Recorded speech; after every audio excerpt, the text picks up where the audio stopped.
Good morning, ladies and gentlemen. Welcome to Monkey in the Morning. I'm your host, the Ranting Monkey, and happy 4th of July. I mentioned before, I love me some America. I really do, man. I get choked up talking about America. I get choked up thinking about America. This country, if you know history at all, I don't see how you cannot love this country. See, yeah, we've had problems. We have, but oh my goodness, have we done some great things? Um, this is the day when a bunch of intellectuals convinced a bunch of farmers it'd be a good idea to take up arms against the most powerful nation in the world and tell them to get the fuck out of our country. That we're going to do things our way. And from there, it just took off. And look at what we are now, man. Look at what we are now. There's a lot of things that have made this country great. It's hard to pinpoint one thing, but it all comes back to an idea. It all comes back to an idea, man. Freedom, man. That was the underlying thought behind everything that happened. Once they decided to kick the British out, which, by the way, wasn't what they were supposed to do. The Continental Congress was getting together to how can we fix the problems we have with the crown right now? They're screwing us. One man, he's like, you know what? Tell them to go fuck themselves. Tell them to get the hell out. Tell them we'll do this our way. And there was the idea, man. Freedom right there. These are men who were so worried about having rights taken away that when it came time to write the Bill of Rights, a lot of them didn't want to do it. They didn't want to put down in writing what your rights were. Not because they didn't want you to have those rights, but because they were worried that would be used to say you don't have other rights. Your right to free speech means you can't drink alcohol. Like, no. We want to be very clear that these enumerated rights, those aren't your only rights. They even put that in the 10th Amendment there. That's how much freedom mattered to these guys, man. And that's what gave us today. 1776, July 4th. Now, it's not the actual day everything happened. It's a little bit of American mythology, but that's okay. It's okay. Because this is when we celebrate it. This is the day we go out there and blow shit up and drink a little bit and hang out with family and barbecue and watch the fireworks, man. Celebrate what our ancestors saw, the rocket's red glare, man. Oh, I love me some America. I fucking love me some America. And it's days like this, man. I just get pumped, man. I'm a fucking cripple and I'm ready to fight. Fuck with us. Let's do it. We're America, bitch. And I do. I just love me some America. I really do. But I hope you have plans for today. I hope you have a good day today. Be safe out there. We were just talking on Breakfast with Bear. Polly brought up those idiots. Once a year, you see them. Some jackass will put a bottle rocket in his ass crack and burn the shit out of his asshole. Don't be that guy or girl. Girls have started doing it because they want to show they can be just as stupid as men, I guess.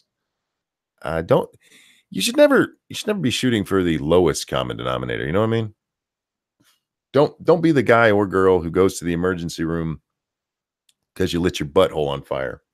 That's not a good thing. There's a story I'm going to read in a little bit. It's going to piss me off. It's going to piss me off a lot. We touched on it briefly on Lords of the Night last night. It's a Vox writer who is making the argument we would have been better off if we stayed in the colonies or in the crown, under the crown. If we had just stayed part of the British Empire, America would be a better place. To people like that, and I'll probably say this again later when I actually read the article, go to fucking England, man. Get the fuck out. If you think living under a queen is so good, take your ass over there. Nobody's stopping you. You're a grown-ass man. Hop on a boat, hop on a plane, swim for all I fucking care. If you think America is so bad because we stood up for ourselves and told them to get the hell out and we'll do it our way, then you're a fucking moron. You're just a fucking moron. Don't shoot for the lowest common denominator, but we like watching your show. BG, shut up. Anyhow, guys, man, I love me some fireworks. Lady Monkey went last night. I didn't get to go. And not just because of the show, it's because, my body and even a trip as short as she had to take to go watch him was horrible. But she did tape him. God, I'm so fucking old. She did record it on her phone and she brought it back and I got to see it at least. And it's amazing how well her phone recorded that too. Could actually see everything. It wasn't like being there, but at least I could tell. On my old phone, I tried recording it many, many years ago. And I got back home, it's just like you just see this crappy little light go up in the air. But hers, yeah, you can see the whole crowd and everything. Is it too late for Monkey? What? I don't know what we're talking about. It's hard to enjoy the fireworks with dogs. Keep the dogs home. Yeah, fireworks and dogs are not a good thing. I mean, those are way too loud. Dogs have way too good a hearing. But man, remember on this 4th of July that you were living under a government far worse than the one our founding fathers fought a war against. That's what somebody just said on Twitter. Actually, they said it 12 hours ago and somebody just retweeted it on Twitter. You don't know your history. You just don't know your history. Far worse. There's a lot of people. We fought a war over being taxed. One, it wasn't over being taxed. They were taxed. They had no problem with it. It was the unfair tax that was put on them at that time. It's amazing how many people don't actually know their history. But anyhow, I want to talk about a couple of stories I read before we get into that. The one that I prefaced earlier. This one is from Time magazine. It says, lawsuit alleges Georgia discriminates against Puerto Rican driver's license applicants. Oops. Talik says, they fail to realize that if we had a different outcome, they wouldn't be here. Oh, no shit. Wait till we get to that fucking Root article, man. Not Root, Vox. Sorry, I meant a shout out, Monkey. Oh, it's all right, Hayden. Yeah, I don't do those anymore. Atlanta, a federal lawsuit filed Tuesday says Georgia is discriminating against Puerto Rican driver's license applicants by treating them different than other U.S. citizen applicants, forcing them to take tests, seizing their documents for fraud reviews, and quizzing them on the details about the island. I wanted to read this one. If they're doing something illegal here, it needs to stop. But I just thought it was funny. Some of the things, what they're asking them.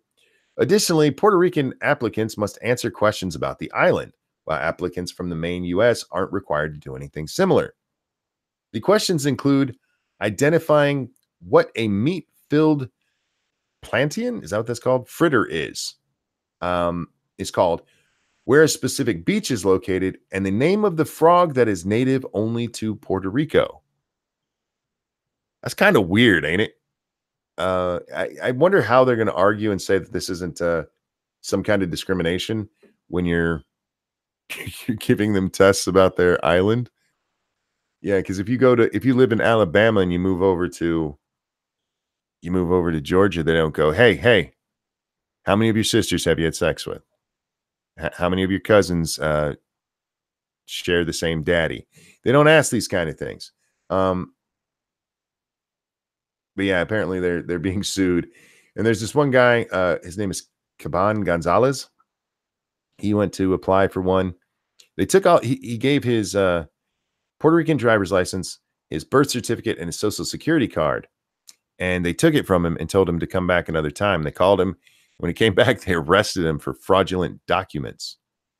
And since then, he's gotten all of those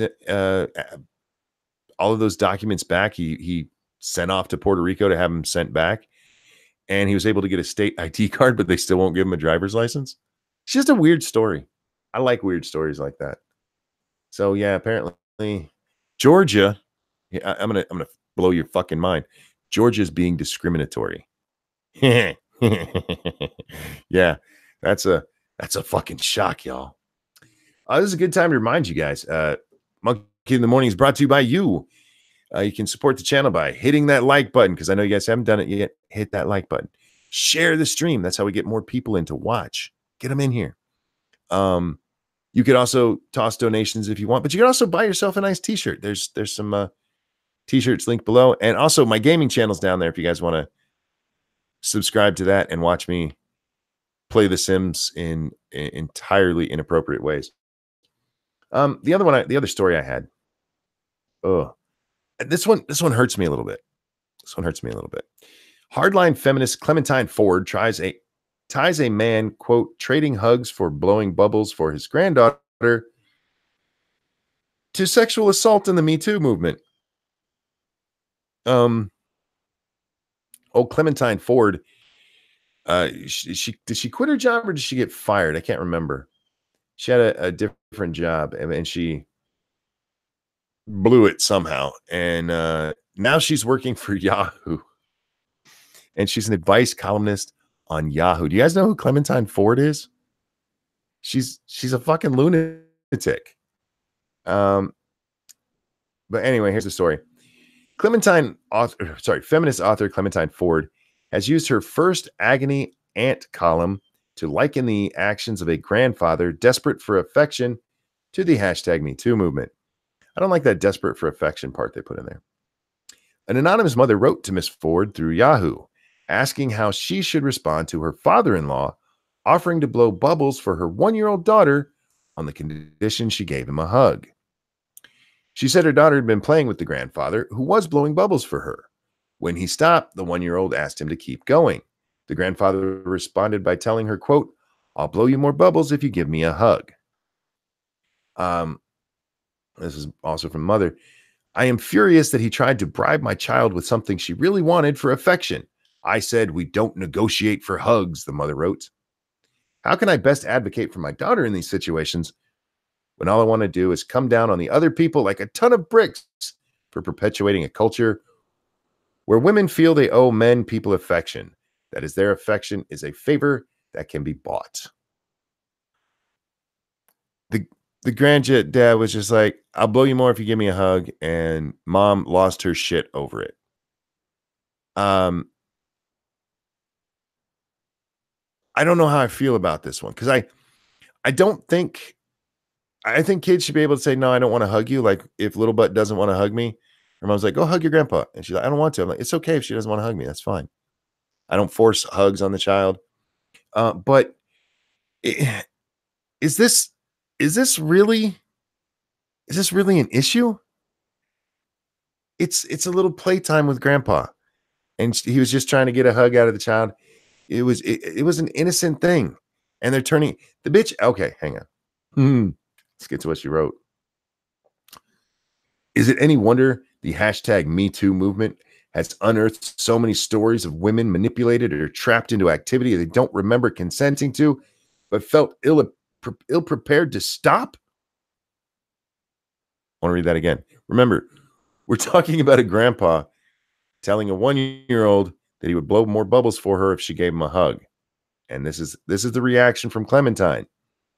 "Is it any wonder the Me Too movement has unearthed so many stories of women manipulated or trapped into activities they don't remember consenting to, but felt ill-prepared to stop?"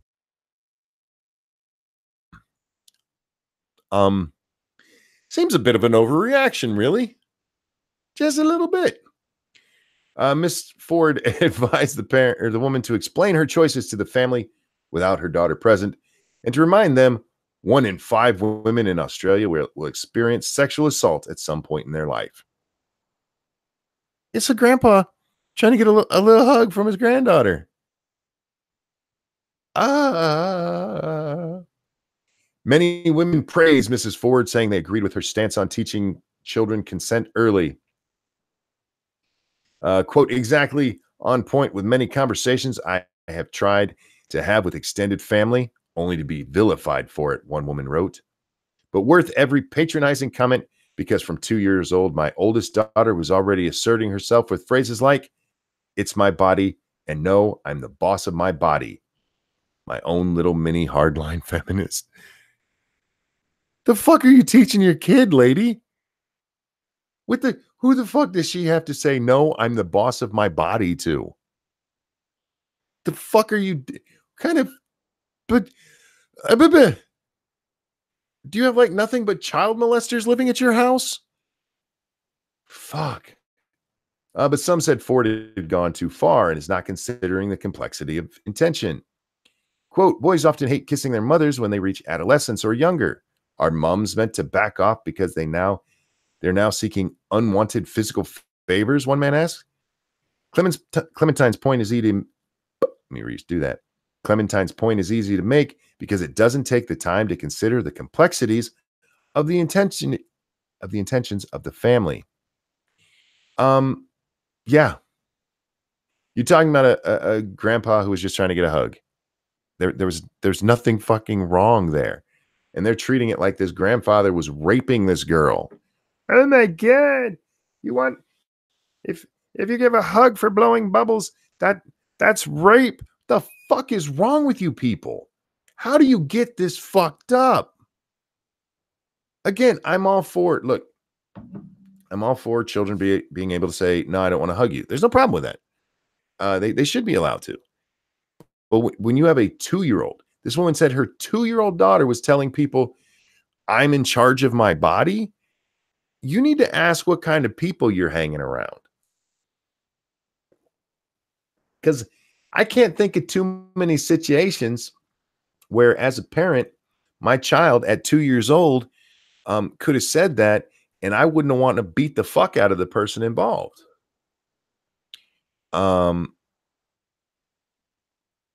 Now, again, this is my 2-year-old says, so chances are her 2-year-old shit in her pants and wiped it on the wall, and then she took it to me. Ha! She's saying my body, my choice. But Jesus fuck. Show says the grandfather didn't raise the mother right. Obviously, it could be the paternal grandfather though. That would be my my guess here. Grandpa should have told mom to go grab a switch off the tree. Grandpa should have told mom to lighten the fuck up. And you know what? Dad should have too. It's amazing. There's no mention of dad in that story. So maybe it is her dad. It's just weird. I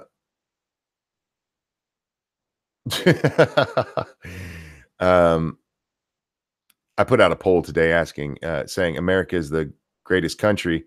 Yes or yes. And one of the yeses only has 8%. And somebody jokingly was mad about that. And it threw me off, guys, because that's what happened. It was the lady's father-in-law. Oh, yeah, you're right. It actually said that in the article. But again, no mention of dad. I'm feeling like there's no dad in that. Did you go to I have no idea what that word is. No clue. Yeah, you guys are right. It did say father-in-law. So yeah, it's not even her dad, which probably is what the real thing is. I don't like your parents. But it's not the first time I've heard this, and not the first time I've heard, don't make children hug people. And I agree with that. But like they were playing around, and they give me a hug, and she's okay it's fucking stupid. Mountains out of molehills, man. And you know what? That is what modern feminism is. I don't know if I told you guys on this show, but I accidentally started following a former Playboy bunny. I found her on Twitter because somebody had linked to a video she had made about MGTOWs, and I went over and watched her video. She calls herself a feminist, but she's really not. She's an old school feminist, if she's a feminist at all. I don't remember where I was going with that story. I know there was the mountains out of molehill thing. She made a video kind of about feminism, and I just responded to her. Modern feminism, it has no point. Feminism has outlived its need here in the West. There's no law that women are fighting against anymore. Do you remember you remember the whole Georgia? Yeah, they're making it so women can't get the abortions. Even if they did, so what? So what? You still have all kinds of reproductive choices for your body. You also get treated better by the law. Women, there's no need for feminism anymore. There's just not. So what do? They have to find things to be upset about, and that's what they do. They go out there and they find these little tiny molehills, turn them into fucking mountains because they've outlived their usefulness. There's nothing to fight for, so they have to make up shit to fight for. And that's how you end up with ridiculous articles about a woman who's taught her 4-year-old or her 2-year-old to say, no, it's my body, my choice, or whatever the fuck that was. It is not legal to murder my child. Triggered. Yeah, I know. You guys know who Michael Eric Dyson is? We've talked about him a few times on this show. Polly hates him. Absolutely hates him. I don't hate him as much, but I really don't like him. This one. MSNBC the other day, they were talking about the Nike decision to take the Betsy Ross flag off the shoe. And I know there's somebody who's going to yell, it's not Betsy Ross flag. Shut up. But to take the Betsy Ross flag off the shoe. And they asked Michael Eric Dyson about it. And he actually compares it to having a swastika on the shoe or having a burning cross on the shoe. The American flag, the one with the circle of stars, to him, that might as well be the same. Having that on the back of a shoe is the same as having a swastika there.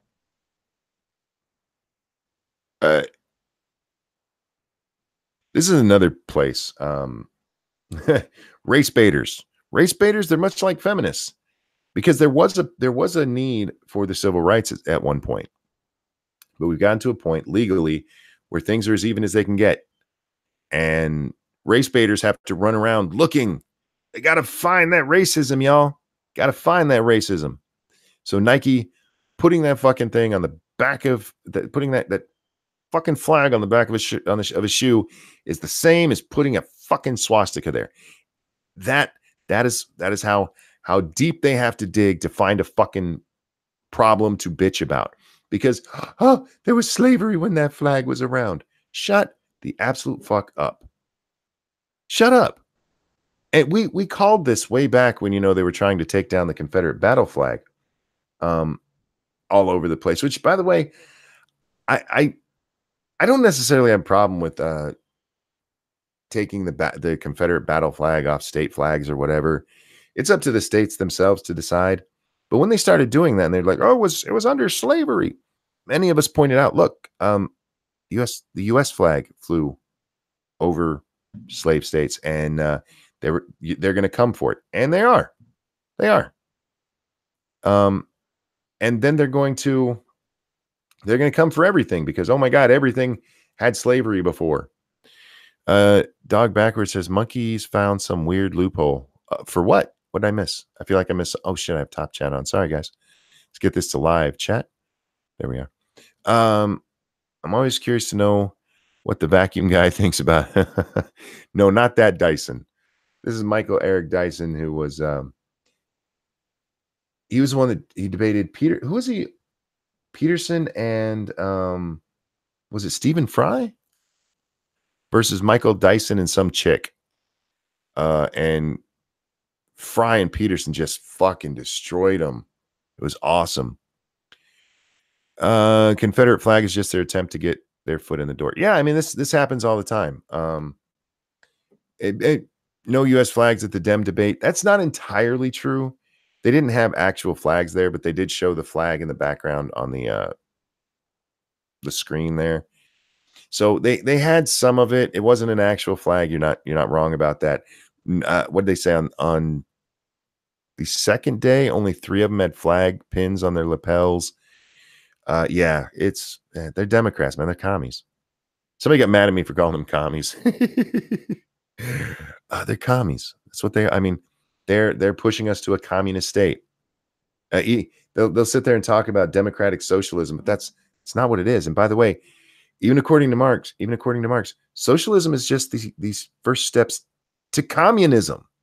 It's not a destination. It's the road. It's the fucking trip you take. When somebody's out there actually advocating for basically communist policies, then yeah, I'm going to call it communism.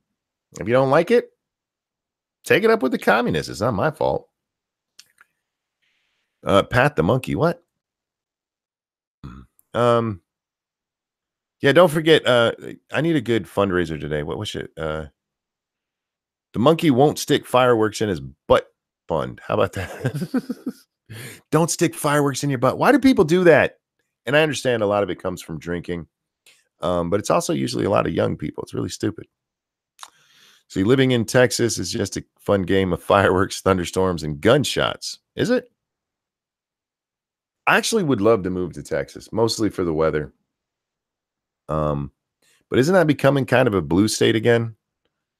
All the fuckers who help raise taxes in California and New York have all moved down to fucking Texas to fuck that state up.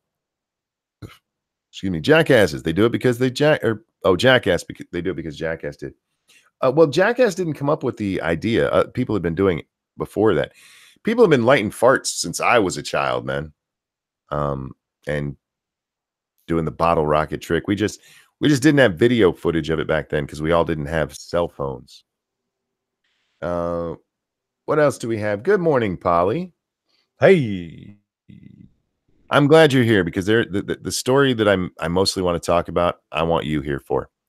Is it about the 4th of July? Not exactly. It's going to piss you off. It's going to piss me off. America, baby. Fucking America. I love that picture so much. It's just a great shot from the film, man. That rocks. Woo! Don't forget, guys, his channel link is down below. If you're not subscribed, go check him out. Polly does good work over on his channel. I try. Stopped by the stream last night. You guys were on fire, and then you started showing comic books with those little fucking flat panels, and I stop it. Do you see why we get so angry over the state of modern comic art? Like, it just look. If you do that once in a while, because there are times that actually makes a good storytelling technique in comics. Right. But they do it all the fucking time. Yeah. If shit's weird because the person's like drugged or psychically attacked or having a nightmare or something, but you don't draw the whole comic shitty. Like, All right. Before we get to that article, it's going to piss us off. I want to talk about The Little Mermaid for a minute. Oh, yeah. We talked about that last night. Shit. The Little Mermaid is going to be black. Mm-hmm. And I could not give a fuck less. Mm-hmm. Seriously couldn't. She's a fish, y'all. And plus somebody put the idea in my head. It was Mem's Holiday. Put the idea in my head as Eldris Alba as King Triton. Mm-hmm. And I need to see that. I think he would be a badass King Triton. But I really don't care about her color. I don't. I care about her being able to sing. And I already know what's going to happen. I know what they're going to do. Unless they make Prince Eric black, they're going to make a racial aspect to this fucking movie.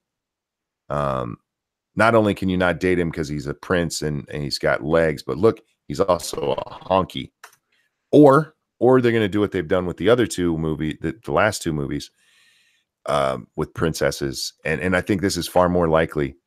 They're going to make it even more feminist than the movie actually already is. I mean, because if you watch The Little Mermaid, it is a rather feminist movie. It's a woman who's rebelling against her father, right? To go on and do what she wants. That's a powerful message. And yeah, she fucks it up, and Daddy has to fix it for her. But it's still a powerful message. And the same with Jasmine. She was already a feminist character. The same with Belle. She was already a feminist character, but they had to make it even more feminist. Disney, I know you're not listening. I know you don't care, but for the love of fuck, please just this one time. Follow the original script. Just actually make the live action version of what we saw. That's what you keep saying. It's the live action version of The Little Mermaid. Cool. Make it. I don't think you really have to, but if you're going to do it, actually make that movie. Don't fucking fuck it up. How hard is that? You've already got the goddamn script. I'm trying to be woke, monkey. It's not any more complicated than that. It's the obvious point is what would happen if you did live action Mulan and you made her white, but every other character is white. So so then that it is replacement theory, then, isn't it? Well, the problem. Okay, let's talk about the Mulan one, because I saw this in a lot of people. Mulan and what's her name, Tiana from The Princess and the Frog. Mm-hmm. They're like, could they be white? No. Y'all have to listen here. Okay. There's nothing about the Little Mermaid that specifically means she has to be white. There's no part of that story that is related to her skin color. Now you can say, well, the origin of the story. Okay, fine. There's still nothing in that story that is related to her skin color. Mulan was Japanese or Chinese. What was she? Chinese? Chinese. She was Asian. She just was. She was Szechuanese, I think, if you want to be really specific. But yeah, so if you wanted to get a Filipino to play her, fine, but you still need an Asian. When it comes to Tiana, she was a black woman trying to get into business, and being black was kind of holding her back. Her skin color played a major part of that movie. So yes, she has to be black. Huh. Well, you know what's funny? It depends on how you want to write it and the kind of stereotypes that fit into the social Overton window of acceptance, right? Because one of the arguments that I've heard repeatedly is the reason why you can't whitewash black characters, and because there's always a response. That's not like act like there isn't. You've heard me say that before. It's not like you make some point where the person's going to be, oh shit, you burned me, you've changed my mind. That never happens, especially online, most especially on YouTube or Twitter, really. But the argument is that you can't whitewash POC characters because usually their ethnicity has a lot to do with their characters. Whereas we know white people have no culture whatsoever. They're blank slates. There's just the assumption that they are, quote, normal. This is normalcy. So you can go ahead and make them black or Asian or whatever and add ethnic flair to them. And it's like, that is such a ethno-specific worldview that you'd have to be a white person in America or somebody with a chip on their shoulder from the Western world to argue that. One of the greatest examples that I came up with, and then I didn't realize I was putting my own foot in my mouth, is, well, okay, you take a character like Shaft, John Shaft, the detective, yeah, right? He has to be black. Why? Because it is actually essential to his character, not for his ethnicity, but the role he plays in the movie. He's cool with the brothers in the street. He's cool with the cops. But he's neither one of their suckers, because the guys in the street want him to be down. Why aren't you one of us? He's like, because I'm not one of you. And the cops are like, you should be helping us out more, John. I mean, we need to know what's going on the street. And he's like, I'm not selling out my friends. Like, so this is the role he plays. You know what I mean? Okay, that script was adapted. John Shaft was a white character. And it was specifically adapted so Roundtree could play him. And then that was the role. So I kind of put my foot in my mouth on that. Don't act like you can't rearrange characters to make them fit different things. It's just some people are going to find some adaptations acceptable. If you make a character white, that's unacceptable. If you make a character black, that is acceptable. And that's really the critical difference. Are people going to react badly to it? And okay, Little Mermaid, I don't think they're going to. I think they're going to see it largely as woke, and anyone who doesn't like it doesn't want to appear racist, so they're not going to complain. Got to make a noise for just a second. Sorry for the shaking there, guys. Pill shakes. That's right, pill shakes. It's that time of morning. Sorry, guys. We all have pills. I think the bigger problem here, because with the two characters I talked about, Mulan and Tiana, their color is actually written into them. Now, with Mulan, it's not necessarily that that couldn't be adapted somewhere else. She could be put somewhere else. She could be adapted to the U.S. Civil War as a white character. She wants to join in and But- fight for the Union, you know? But if you're telling the story of Mulan, you especially if you're doing a live action version of this movie, yes, she needs to be Chinese. The bigger problem, and this, I didn't even think about this till Satsu said something last night, and I don't even know if that's the point he was trying to make. But when it does come to people of to colors of character in Disney films, like the cartoons, even in their fucking cartoons, the race is part of who they are. It's not just this character happens to be black. It's this character's black and it affects their life. You know what I mean? Which is that's why, you know, when it comes to the adaptation, the argument's a little different than, hey, the Little Mermaid was white in the cartoon. Like, yeah, but whiteness wasn't essential to her character. Now here's what I meant when I said it depends on what stereotypes, tropes, or other whatever cues you want to call them that are going to fit within that window. So her color didn't matter because she was white, because she was just a blank normal slate. So now that she's black, what stereotypes or tropes that she's black are they going to fit in there? Or is it precisely the same script when she was white? Is she going to suddenly be, quote, sassy? Is she going to be eating underwater soul food? Whatever. Like, do you understand what I'm saying? Like no, I get you. What are you willing to do? Is the character just going to be exactly like she was as Ariel? Or are people actually going to be out there arguing she's not, quote, black enough, whatever the fuck that means? And again, that is my problem. I don't care that she's black. Just use the script that's there. Just use the script that's there, please. It's already there. Gonna? Fuck no. It's already there. The songs are already written for you. This was what kicked off the renaissance of Disney cartoon movies. It started with this and then went to Beauty and the Beast and then Aladdin and then Lion King. And they just had this whole line of successes. And it all started with that one. And it's also the first Disney cartoon I really loved.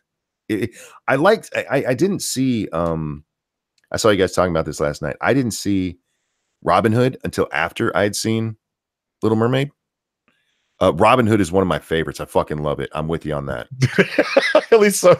Robin Hood is great. I don't think anybody last night on Comic Book Curation didn't like Robin Hood. They were just aghast that was the only one that I had ever seen in my life. It's amazing. I loved Robin Hood, but Little Mermaid's the one that I'd seen first, and all the other ones I'd seen because I'd seen like Snow White. Snow White's actually kind of a boring movie. Same with Cinderella. Same with Sleeping Beauty. These are actually boring movies.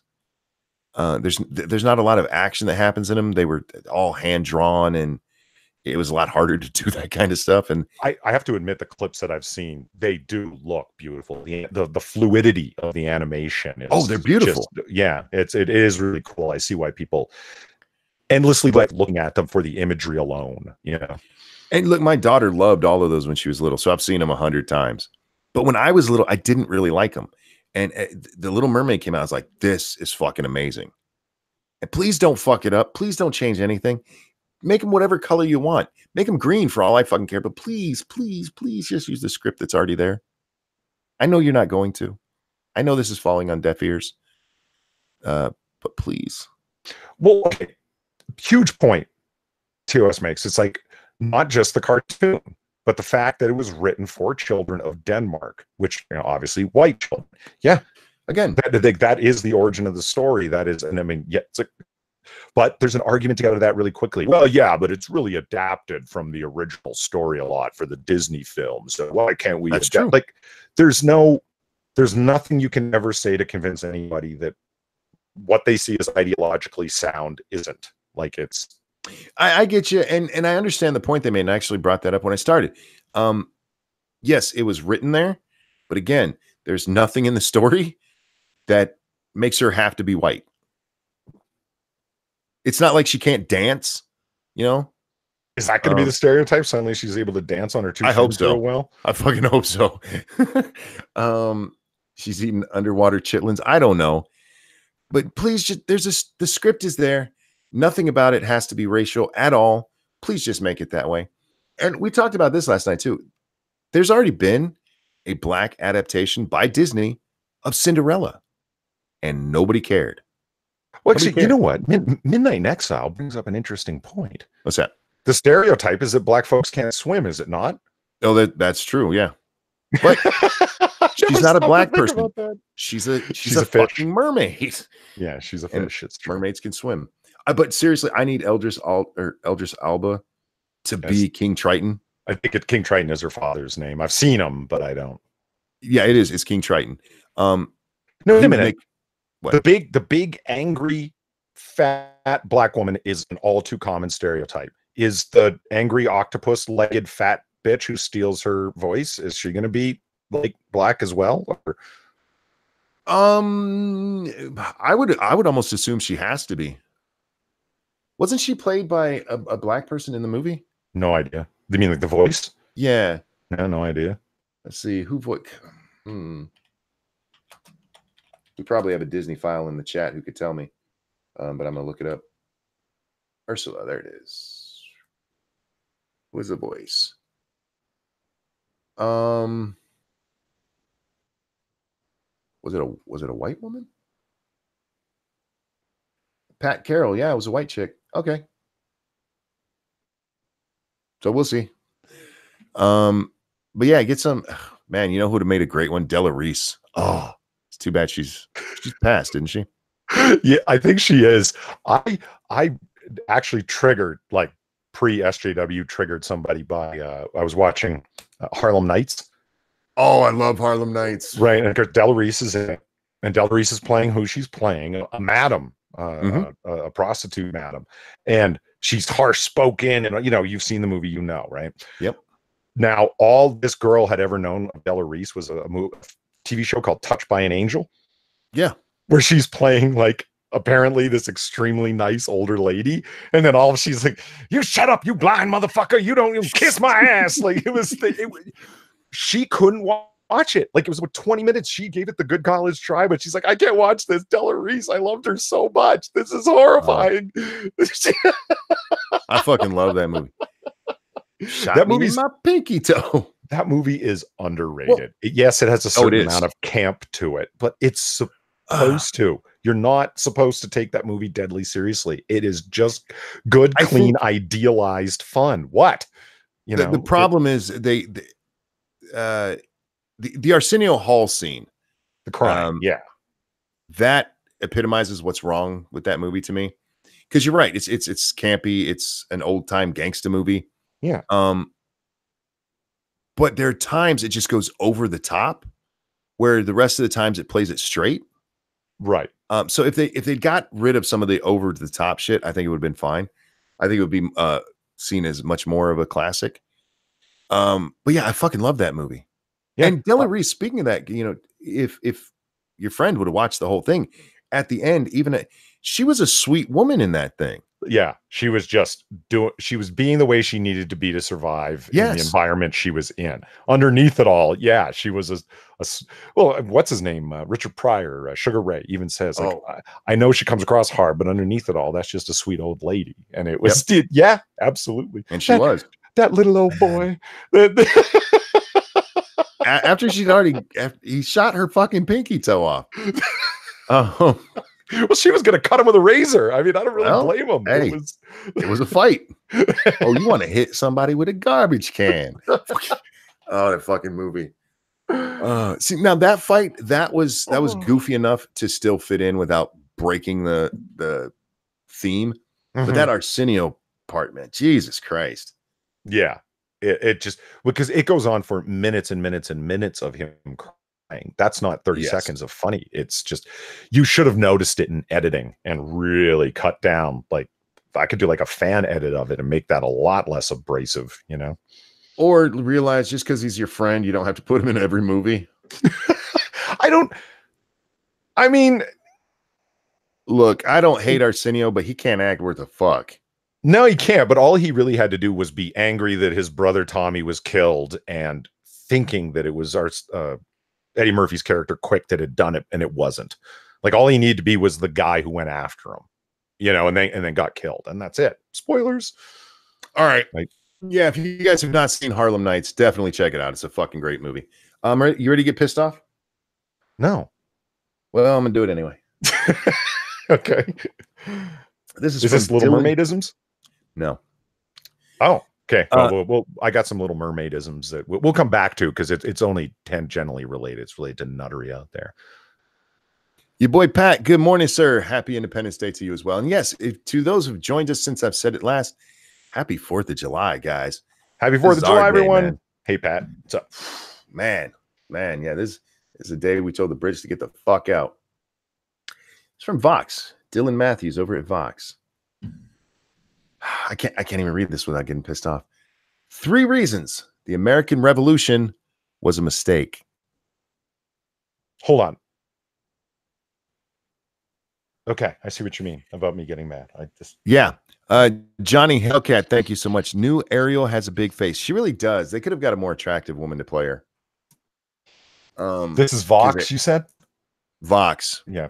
So it's complete hot trash and stupidity. So we know that. So let's hear this then. Okay. This July 4th, let's not mince words. American independence in 1776 was a monumental mistake. Mm-hmm. We should be mourning the fact that we left the United Kingdom, not cheering it. All right. Now, I told you guys earlier that when I read this, I was going to say this again. This motherfucker can take his ass over to the UK. There's boats, there's planes, and he can fucking swim for all I care. If you think it was a mistake, get the fuck right out. Go over there. Go see how it is to live. Take your ass. And enjoy exercising your rights, especially freedom of the press and freedom of speech that you're currently exercising and condemning the revolution that resulted in you having them in the first place. You coddled, entitled, privileged cocksucker. And those words actually apply to that person. I'm going to skip down. For those of you who'd like to follow along, I'll throw it in the chat here. Because I'm not reading all of this garbage. We're going to hit his main points. Number 1. You ready for this, Polly? Yep. Abolition would have come faster without independence. That's not true. Moving on. Okay. The main reason the revolution was a mistake, the main reason, guys, is that the British Empire, in all likelihood, would have abolished slavery earlier than the U.S. did, and with less bloodshed. Abolition in most of the British Empire occurred in 1834. By the way, we had the Civil War was what, 1830 or 1863? 1860 to 1865. 65 was the end. Okay. So abolition in the U.S., 65. Hold on, 60. I thought it ended 63. No. 60. It was 64, 65. God damn it. Somewhere around there. Yes. It was. Well, Lincoln was elected in 60. I forget when Bull Run happened. It was not very long after, like Battle of Manassas, first battle, and it ended in 60. Lincoln was definitely killed in 65. Okay, sorry, this is not a history lesson. Go ahead, Monkey. So we're talking like 30 years later, from what he's saying. Yeah. Following the passage of the Slavery Abolition Act, that left out India, but slavery was banned there too in 1843. So we're talking another 20 years. Yes, but the caste system was never eliminated in India and continues on to the day, you ignorant cocksucker. Moving on. Here's my favorite part. In England itself, slavery was illegal, at least going back to 1772. Mm-hmm. That is decades earlier than the United States. Okay, let's stop right there for a minute. They ended slavery in 1772 in Britain, not across everywhere else. They allowed it for up to another 70 fucking years. They were willing to, reap the benefits of it, just not on our soil. So there's absolutely no reason to believe that they would have stepped in and went, look, guys, hey, you got to let those brown people go. And by the way, this speaks nothing of indentured servitude. Snubber, thank you. Do people think slavery was the worst thing? Africa still had cannibals and ritual sacrifice, and the UK colonized them. This guy's a fucking moron. He's just a fucking moron. And you get it right off the bat with his first point. Would you agree with me with that, Polly? I completely agree with the point that you made. You're absolutely right. It was like, you can do it over there if you want. There are colonies, and this was a large part of the reason for the revolution popping off in the first place, is that Britain's colonies were largely left to self-govern, and Parliament was making restrictive and oppressive laws in terms of taxation and political freedoms and etc. That were contrary to the way of self-governance that her colonies had always been permitted up until that time, and we're actually interfering with the rights that subjects in the UK enjoyed, but they were not enjoying them as colonists. And it's like, not only do we not have self-governance, we don't have the rights as freeborn Englishmen that we did. Now that phrase is very interesting. We want the reestablishment of our rights as freeborn Englishmen. And it's like, why? Because it includes not only slavery, but bond servitude and all the other things that that Great Britain was perfectly okay with. And let's talk about the thing that nobody likes to bring up. During the Civil War, the South, the Confederacy, was suing for peace. They wanted to, if we can bring in other countries that agree to recognize us, that is a huge step. You don't necessarily need to win the battle if you have international recognition. America did it too during the Revolution. It was such a huge thing for France to recognize America as her own state. You know what I mean? England was looking to recognize the Confederacy as a separate state and their pro-slavery stance. Don't give me that shit. It would have sped up emancipation. You fucking hot, salty garbage, just talking shit so you can at Vox. Guys, the two main people that the South reached out to was Britain and France, and Britain said yes, and France said no. And so they would have happily recognized the Confederacy in 1860. Whenever they were suing for peace in 63. There you go. So 63. They were reaching out envoys in 63. So, I mean, it would have happened faster. Based on what? Based on what? This guy's head being up his ass. We got to move on to point 2. You ready for this? Okay. Independence was bad for Native Americans. Motherfucker. Okay. All right. Starting with the proclamation of 1763, the British colonial government placed firm limits on westward settlement in the United States. It wasn't motivated by the altruistic desire to keep American Indians from being subjugated or anything. It just wanted to avoid border conflicts. But all the same, the policy enraged American settlers who were appalled that the British would seem to side with Indians over white men. This is a quote, the British government remained willing to conceive of Native Americans as subjects of the crown, similar to colonists. Ethan Schmidt writes in Native Americans in the American Revolution. American colonists refused to see Indians as fellow subjects. Instead, they viewed them as obstacles in their dreams of land ownership and trading wealth. Thank you, Lady Gopher. Happy 4th of July. No butt firecrackers. Indeed, don't put bottle rockets in your ass, guys. Please, please, please. Don't do firecrackers either. Don't put it like an M80 up there. And happy 4th to you as well. So the crown would have treated the Indians a lot better. Okay. No, they wouldn't have. And the whole reason is like, they weren't doing it for altruistic reasons to help the poor POCs like I would have from my cushy office job that's totally supported in a country that's based upon the thing that I'm criticizing right now. You fucking privileged, coddled, pampered fuck. Look, there was a thing called the French and Indian War that preceded the American Revolution by a few years over in Europe. They called it the 7 Years' War. Who was on the side of the French that Britain was fighting? Oh, right, the Indians. Oh, they wanted to avoid border conflicts. I know you mentioned the whole deal. The only reason that Britain was willing to go along with the intrent, like, here's the borders, and we will not go any further west than this, because that's what brought an end to the French and part of what brought an end to the French and Indian War. Here's the territorial lines that we are drawing. It was a desire to temporarily maintain a treaty for a war that nearly drained His Majesty's war coffers, which is the whole reason they started taxing the colonies, which was the basis of a lot of the arguments that started the revolution to begin with. You know what? I'm going to use a word that's become dirty here in the past number of weeks. But there's no nuance in this guy's argument. Everything, I know, but everything's black and white. And in this guy's case, literally, like in terms of race, right? It's like, oh, the Indians, oh, the black slaves, oh, but you're not adding into any of the other complexities, like the Irishmen that were under indentured bond servitude that Britain had in their own country and had over here, and all, like, just it's all a one-way oversimplified act of stupidity for this guy to complain about America. What does he do? Stab a little fucking Uncle Sam doll when he goes home too? Fuck. Oh, wait. Wait till the last one here, Polly. Okay. You guys see why I wanted Polly on to read this, right? You're the only one I know that would get as pissed off as me about what I'm reading here. You ready for this last one? Yeah, let's see. America would have a better system of government if we'd stuck with Britain.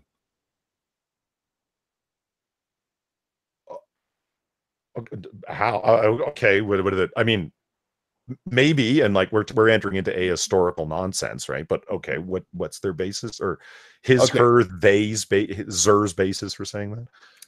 Honestly, I think either abolition alone is enough, or I think early. Let me restart that. Hey, P-Dog, how you doing, my friend? Who's the black private dick that's a sex machine to all the chicks? P-Dog. I'm right. Good morning. Good morning, sir. Happy 4th. Hey. Okay, so honestly, I think earlier abolition alone is enough to make the case against the revolution. And combined with less horrible treatment of American Indians is more than enough. Ooh, you called them Indians? Yeah. But it's worth taking a second to praise a less important but still significant consequence of the U.S. sticking with Britain. We would have, in all likelihood, become a parliamentary democracy rather than a presidential one.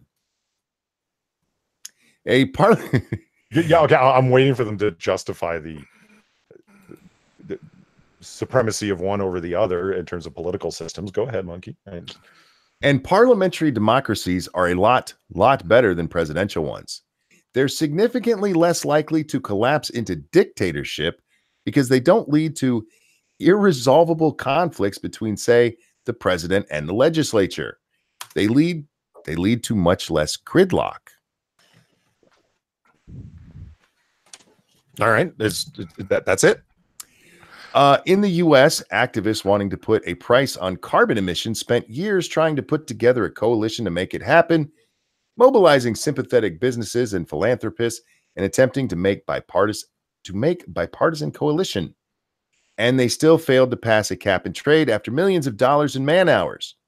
In the UK, the Conservative government decided it wanted a carbon tax. So there was a carbon tax. Mm-hmm. It's his reasoning, man. Okay.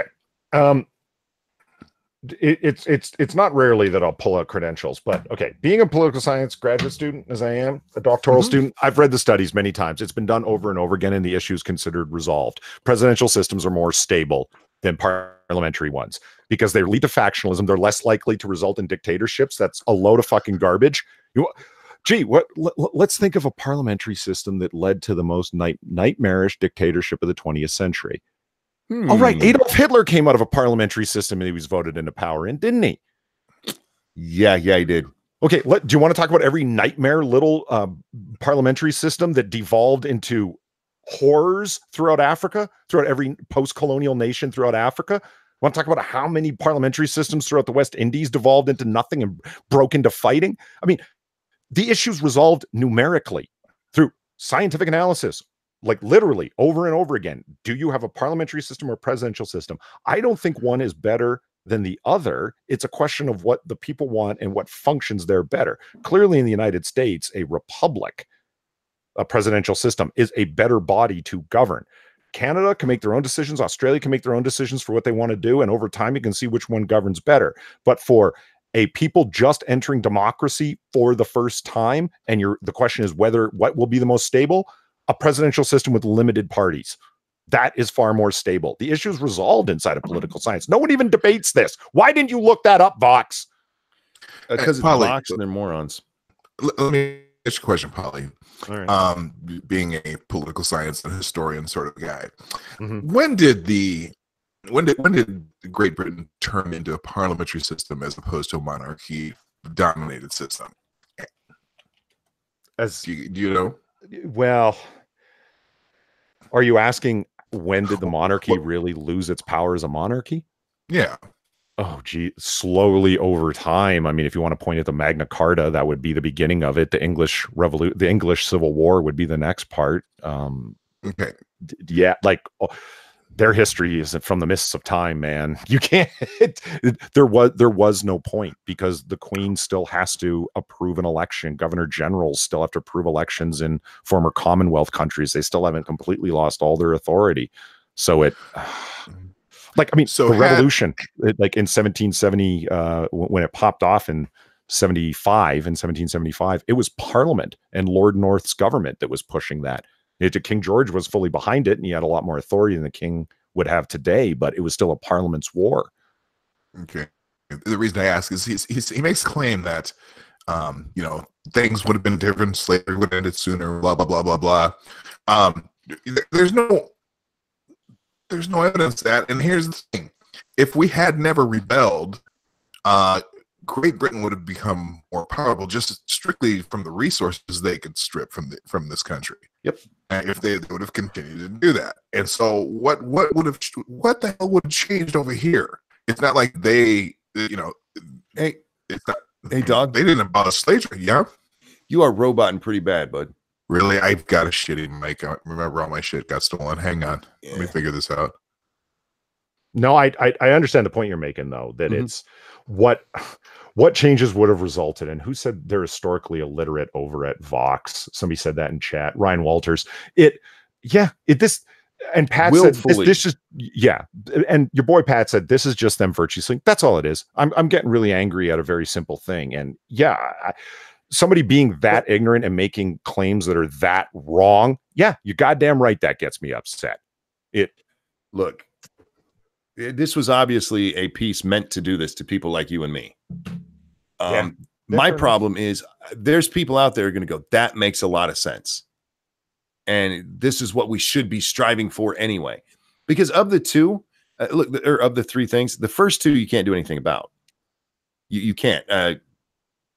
We can't go back and abolish slavery earlier. You can't go back and treat Indians any better. The only thing left is our system of government. And it may be that we're upset about a minor little thing here, but this kind of stuff snowballs with these stupid ass people. Real quick, thank you. Oh God, I know I always say your name wrong. Fuck. Cyrosi? Yeah, I don't know. It's like Gaelic stuff or something like that. Cyrus. All right, we're going to go with Cyrus for now. I'm so sorry. I know I always mispronounce your name. Thank you so much for the donation. We are a constitutional republic. If we were a pure democracy, we would drown Vox in their own piss with a 51% vote. Lucky them. Yeah. Right. We are a constitutional republic. With our republic guaranteed by that constitution, y'all. So every time you hear these fucking morons, it needs to be a direct democracy. Go fuck yourself. Ramen Noodles called this revisionist history. It is in its purest form. You're not wrong. This is just because, okay, things would have been better under Britain. There would have been less oppressive rule, apparently, like referring to Native Americans, referring to African slaves, right? Mm-hmm. Okay.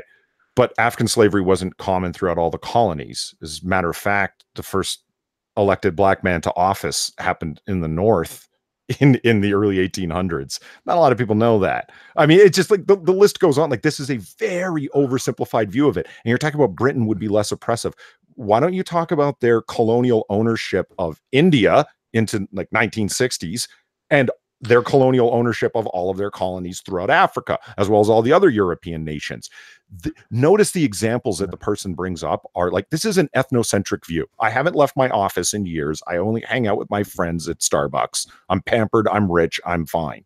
Like, do you know what I mean? And we can just live in a liberal utopia. This is champagne socialism in its finest form. And when they look at Britain, all they see is the National Health Service. When they look at Britain, all they see is the utopia land of multiculturalism.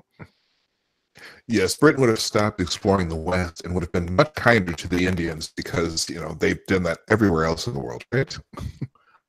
Like, I don't even, like, you're not going to hear me trash talk about the British Empire because it's like Ben Shapiro said that one time. You go looking into history, you know what you're going to find? A whole lot of ugly shit. Like, that...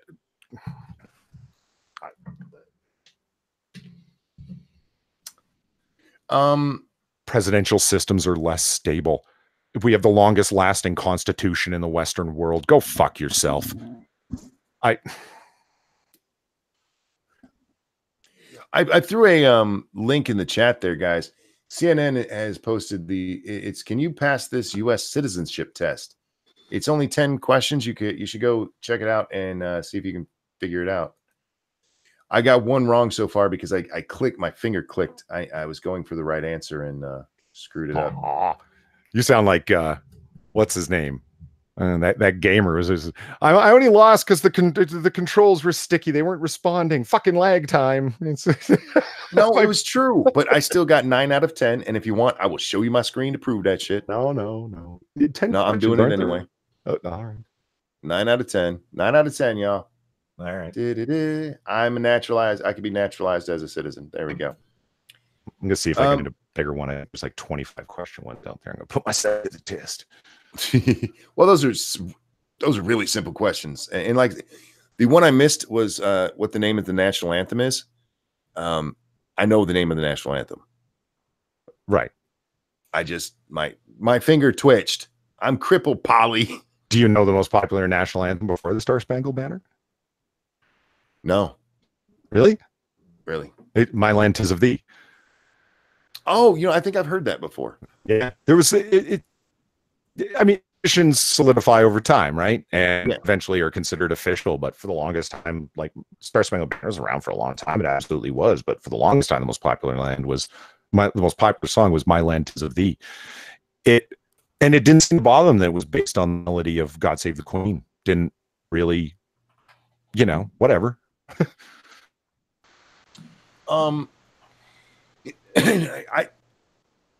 I never thought about it till George Carlin made the joke, and it is such an American thing. We have the only national anthem that mentions rockets and bombs. It is about a war. Well, that's a great. It is. It's about our flag being still up during it. We're still standing. The citizenship is not hard. I had to take it, says Ginger Power. Well, I hope you passed. Most of those questions, especially the ones they had there, that should be passable by any fourth grader. Yeah, they're generally you want stuff to be tough. Ask questions like, how many members are there in the House of Representatives? Not a lot. That was one of the questions I got. Was it? That was one of them. I just took it while we were sitting here and got them all right. That would be one of those ones that you could take out into the street and use it for a video. Oh, sure, yeah. It's pretty simple test, but I'm sure that there's plenty of people who don't know the answers. Shio said really 9 out of 10. I missed the number of House reps. Yeah, that's a hard one if you don't pay a lot of attention. Anyway, go ahead. I'm sorry, Polly. This was the one of the easiest ways to throw people is the Electoral College. Some people might understand why it's done the way that it's done. But then it's like, ask them why there's 538, why there are 538 votes distributed. It's a multiple choice thing. That's the only reason I got the house number right. I know about what it is, but I have to actually see the number to go, oh yeah, that's the right one. Well, it's right. The three is 3 territories, right? I know that's 535, but is the extra 3 because of the territories? Nope. They get one. Yeah. It's along those lines, though. It's like because every state gets 3 votes regardless of population. I love you. 2 votes. 3. What? Regardless of population, they get 3 because because that's statehood. Yeah. So like the very small states, your Rhode Islands and such, or states that have a very low population matter. Everybody gets 3 votes because of statehood, and it is a republic. And then to balance it out, the remainder of the electoral college are distributed according to population. So states like California have their 3 votes plus a fuck ton more because they've got a huge population. Well, in theory. Well, let's not get into the illegal thing because you're not wrong, Monkey. I hear you. You know what I'm talking about. I do know what you're talking about. So it's 435 for the amount of members of the House, plus 100 for the amount of senators, which brings it up to 435. So where did the 3 extras come from? Yeah, see, that's why when you said everybody gets 3 votes, I thought you were talking about. I understand what you mean by that now, because everybody gets 1 for the House, at least 1 for the House and 2 senators. Gotcha there. Every state gets a minimum of 3. That's what he meant. Right. Yeah, Exactly. yes. So The other 3, where are the extra 3 coming from? Who's know. and that's 3 votes in total. So we're including somebody. District of Columbia There you go. is 1. It's the District of Columbia. They're the other 3 votes. Is that all of them? Okay. See, I Yep. would think they would only get 1 or 2, but okay. No, they got 3 because it's they're the only district. They're not a state, they're not a county, they're not a municipality, they're not a city, they're a district. They shouldn't get any. They should have to go vote in Virginia. Oh yeah, Well, go to the state you live in, because no one lives there. Well, I do, but Ginger Power got it right. Yeah, there you go. A lot of people died there. Oh God, Cortez has released a plan to address immigration, and it includes. You know what? I just ran a speed test, and I am running quite sluggishly. Someone said I'm starting to robot a little bit. I'm going to go reset my router. So I will be back. Cool. All right. Am I still roboting? A little bit, bud. Yeah. God. Okay. Oh, dear Christ. Okay. Y'all want to hear her plan? This is her plan according to National Review, so it's probably not the nicest take on it. In her 4-point plan, the New York Democrat calls on the Trump administration to reinstate U.S. humanitarian aid to the Northern Triangle, where people are fleeing, as well as start acting like a real partner in Latin America and increase visas where we intervene. So throw money at them and just let them come here. Yeah, that'll take care of the problem. Throw money at these fucking corrupt governments. That's only stage 1, y'all. Secondly, the progressive congresswoman tied her signature issue, climate change, saying that the refugee crisis is partly due to natural disasters. There's broad consensus from military to activists that resource strains, drought and famine, etc., are drivers of refugees. People are fleeing places that were once livable and are no longer. It will get worse the longer we do nothing.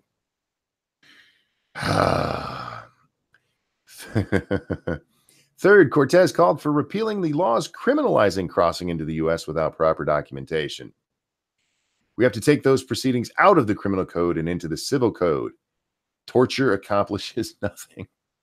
So she takes the Castro view of that.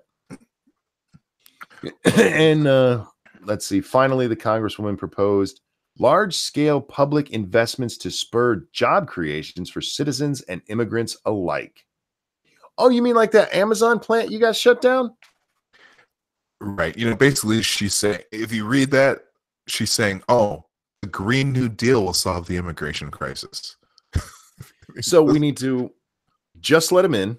Make sure it's not criminal if they come in without, even though we let them in, if they sneak in anyway, don't criminalize it. Throw a ton of money at corrupt governments. Solve climate change. I don't know how you do that. If you can't grow stuff in the area, you can't grow stuff in the area. That's not the problem. And make more jobs. All right. That's oh my God. Yeah, that'll solve it if your intent is to have a ton more people come in with no place to put them and no not going through our immigration system. Yeah. It's a smart plan, you dumb fuck. Oh God. People like, she's just a small, she has a lot of sway, man. A lot of sway. Way too much. Yeah, she gets tons of coverage, and what she says ends up making it on. I mean, half of what she said has already been said on the debate stage now. Ebony says 5 of 10 should have paid more attention in American government. Yeah, like I know a lot of people who couldn't answer most of the questions on that citizenship question or test, guys. I don't feel bad if you can't, but if you can't, learn more about your country. Seriously. Oh God, there was other stuff I wanted to read today. That one, man, that one from Vox just pissed me right the fuck off. And I knew that old Polly would be on my side on that one. Mm. I read the headline and I just couldn't do it. And so thank you for taking the hit for me. Absolutely. Oh, wow. Evolved Potato. Over on the MITAM hashtag, guys, that is hashtag MITAM. We got some nice butts up there today. Whoo, whoo, whoo. Evolved Potato, nice one there. Got some American butts too. Oh, fuck yeah. America. America. Yeah, I noticed all the flag bikinis last night when I was checking the hashtag. Oh, man. The hashtag has been so patriotically beautiful. Look at that one. Look at that one. Foof. Foof. Good Lord. America, baby. Someone broke the rule. What's that? The nipple rule. Oh, is there a nipple on the page? Yeah. And they somehow blocked out the vag though, but lots of nipple going on. Remember, guys, make sure to cover up the nipples and the vag. I didn't see the nipples. What I mean? It's from yesterday. Oh, okay. Yeah, it drops you where you left off, so I started scrolling up. I'm like, oh, rule breaker. And because it's America Day, it says Happy Treason Day, ungrateful colonists, and there's George Washington. It's only treason if you lose. America, baby. I learned this saying, and I don't know who said it originally because I don't remember things that well.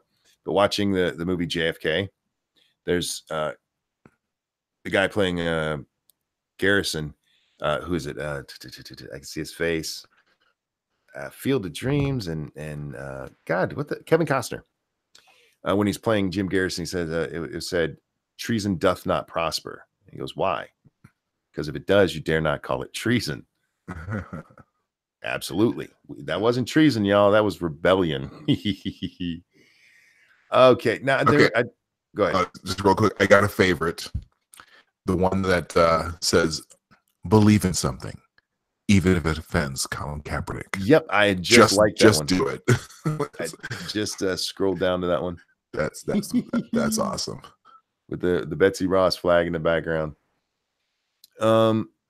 Opinionated Scotsman says 5 out of 10, not bad for a non-American. No, but if you want to be a citizen, you got to get 2 more.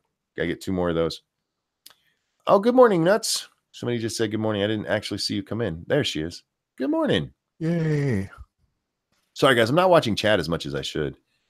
Send monkey naked men doesn't violate the rule. No nips, no vag. I no, you can't. No genitals. This kids come to this place. Don't do that. Now, for the record, ladies, sometimes people do put up pictures of handsome men, often shirtless. I don't talk about those because I don't care about them. But feel free to do it. I mean, we gotta keep we can keep the ladies happy. I just don't particularly care about the men. Yeah, me too. America, baby. Hell yeah. I'm gonna dress Lady Monkey up like that. Oh. She's not particularly cute. Oh, Polly, you came back just in time for this one. She's not particularly cute, but don't look at her face and look at the rest of that. Oh my goodness. Hello. America, baby. Yeah. Wow. Look at that. That's how we grows them. That's how we grows. That's how we grows them, man. That was good. Hopefully that'll clear me up a little bit. I'd like to thank everybody who does contribute to the hashtag. Yeah, I saw the Evolved Potato healthy butt links that he sent. Yeah, that's calming, all right. Well, not really. It's excitatory, but whatever. In a completely different way than we were. That's right. That'll break your thoughts, whatever the fuck else it was you were thinking about. That chick got a big old ass and Jack's thigh gap. So it's got it all. It's got something for everybody. I want to talk about this story. I want to repeat with the The mini AOC, I talked about this when it first came up. I do not advocate using children that way. What she said in the videos and stuff, yes, it's funny and all, but you're putting a child into the middle of a political shitstorm. Yeah. And I really don't advocate doing that. It's your kid, but blah, blah. However, we got to talk about what's happened here. Mini AOC ends parody videos after receiving death threats, harassment from the left, family says. Now, like all of these things, I don't know if she actually received death threats. But if she did, the fuck is wrong with you? And this goes for any public figure, all right? If you're talking about a congressperson you don't like, or an athlete you don't like, or an actor you don't, death threats aren't cool. I don't know why that has to be said. And it's especially not cool with a kid. The fuck is wrong with you? Yeah. Oh, man. Now, again, I haven't actually seen these, so I can't say she was actually threatened. And we do know there's people who over exaggerate, because we've seen I was threatened, and people say, like, I hope you get hit by a bus. I hope you get hit by a bus is not a threat. I'm going to run you over with a bus is a threat. And people need to learn the difference there. Go ahead. I'm just saying, I feel like I've arrived. I got my first death wish yesterday. Oh, congratulations. I was so excited on my stream yesterday, because I was just before my stream, I was having a back and forth with Christiosity, and one of her fans gave me I hope you get cancer in my chat. Oh, nice. So I thought that was appropriate to throw in there. All right, go. I remember my first death threat. I actually did. I felt like I arrived when I got that. It was a guy who told me he was going to come find me and cut me up. I was like, dude, I love you. Thank you for that. And he never contacted me again, unfortunately. But yeah, I am curious though, because we have heard AOC, we have heard Ilhan Omar, and just the other day we had Frederica. The fuck's her last name? Fuck that hat wearing crazy bitch. Yeah. Okay, go ahead. The one who wants to prosecute people. She didn't say throw people in jail. Just want prosecute people for mocking Congress. Mm-hmm. All three of these have whined about how Congress people get threats.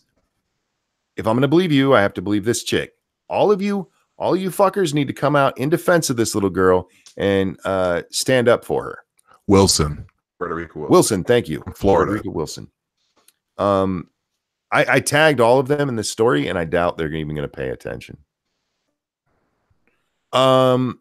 Remember when Brianna Wu got a death threat and everyone could see it was sent from her because she forgot to sign out of her account? Yeah. We also had, was it Wu or Zoe Quinn, that the FBI thoroughly investigated everything and found there were like no threats made against her? Mm-hmm. Yeah. Bunch of lying cunts. That's why I take these things with a little bit of a grain of salt. Because so many people freak out over death wishes rather than death threats, and they are different. Mm-hmm.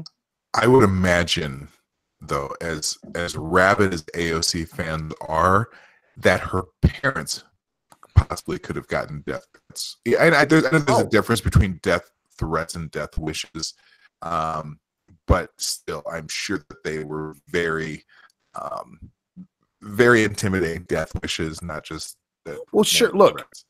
If it was my kid and somebody started talking shit about him, I would go into full protective mode. But it's another reason I'm like, why are you putting your kid out there like this? Do you have any idea what the internet is like? That's the first thing I thought when I thought, yeah, this is funny, but man, you're taking a huge risk here with your kid. You know, why even do that? Oh, maybe that's who it was. Maybe it was Sarkeesian, Dangerous Spaces. But somebody said something that I when they said it, like, you're right. He said if this little girl had been a leftist, she would have been on Ellen like the first day she went viral. Because this girl blew up, man. She was everywhere. Mm-hmm. But yeah, nobody brought her on TV to show how cute she is as little AOC. Oops. Well, like what's the little drag kid who's already been on all over the stations? Desmond. Yeah, Desmond. Desmond's been on all these talk shows. Yeah. You know, and you're exploiting a kid there too. It's the same thing to me. Oh, it is. And in some cases, you know, you complain that the LGBT community is in constant fear and danger, and you put your kid in fear. You put your kid in constant fear and danger. Really? Right. Krill and Pirate Pete. Holy shiznit, man. America. Oh, no, no, no, no. Man, America's a beautiful land.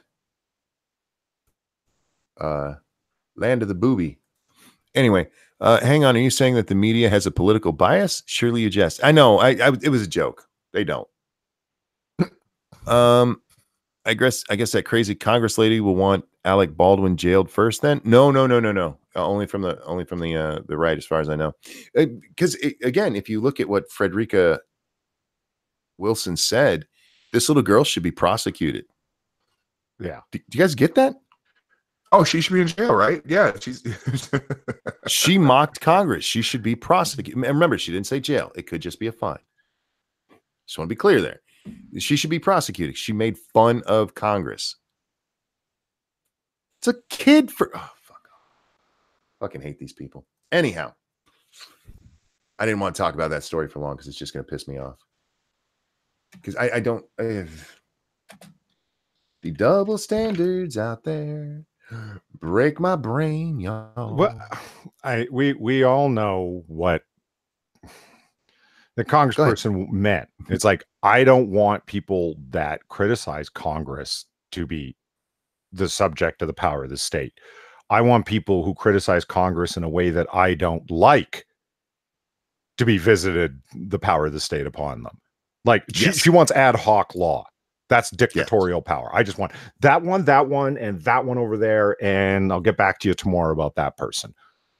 Like, it's not about rule of law and consistency across the board, because Antifa, liberals get the bullet too. Huge criticism for all of America, especially Congress. Are you fucking kidding me? Do you want to jail them? Betcha she doesn't. Well, I didn't mean them. Yeah, but laws aren't made that way. And as a member of the legislative body, you'd think you'd know that. As if nobody ever makes fun of Ted Cruz or, any of the Louis Gohmert. Biden has raised over $21 million since launching his campaign. Didn't Trump raise more than that in his first 24 hours? Yes, 25 million. In fact, I think Trump has raised more than the entire stage combined so far. I just have to. I have to be controversial on the Twitter, so I got to tweet that out. You have to be. Understand, everyone. Monkey has no choice in the matter. He has to. It's part of my job. It's true. I'm an influencer, damn it. Right. You are. Monkey, you're an influencer, you're a journalist, you're all sorts of things that you didn't know when you started this job. Look, I didn't know I was going to be a newsman. That wasn't what I got into this for. But I mean, that's what it has turned out to be. That's not what I did. Paste. There we go. More than that is first day. Oh, what's the at for Joe Biden? I need the at for Joe Biden. At Joe Biden, maybe. Well, you always got to be careful when you're doing those, because sometimes other people grab them, and I've accidentally tweeted at the wrong people before. I have too. It was never a serious matter. I just thought somebody was like, hello. It is at Joe Biden officially. Yep, I got it. He's got his little Joe circle. The worst one I did was I was actually trying to say something very nice about my wife, and I actually there's a different lady monkey out there. Oh, really? Yeah, my wife is the lady monkey. And there's an actual lady monkey. Oops. Yeah. There. Okay. I finally got chat back up. Okay. The whoops. Oh, speaking of influencers. Mhm. Of course, the selling water thing is becoming a meme because, of course, why wouldn't it? Jeremy from the Quartering did a video yesterday about it. I don't know what he was selling. I haven't watched his video. But we're going to revisit somebody we talked about recently. Oh, Mr. Adam is here. Hey, what's up? Happy 4th of July. Still want a Tesla. Buy my bathwater. It's a picture of Boogie in the back. Crystal. See, we were wrong. He never should have even mentioned the fucking Tesla. Nope. Should just left it right out. And in this tweet as well, he should have just left it right the fuck out. Somebody says, what water? There's a Thought who's selling Gamer Girl bathwater. It's bathwater from her sitting in the bath. You can buy it for $30. Yeah. And so extra cutesy picture of her in her pink wig and everything sitting in a bubble bath, and she's holding up a bottle of the water that she's selling and looking like she's underage. Yeah. A little That's bit. nice. Is it real though, or is it a joke? I still haven't quite figured it out. Her name is Belle Daphine. Somebody said Daphine something. Somebody said Belle something. Yeah, put those together. It's Belle Daphine. Delphine. Sorry, Delphine. And yes, it's sold out. It's her bathwater sold out. Now, as an influencer, guys, and somebody who takes like 5 showers a day, I'm gonna start selling some monkey bathwater, y'all. It's shower water. Does that count? That way, it's run all the way down my body. Ooh. Yes.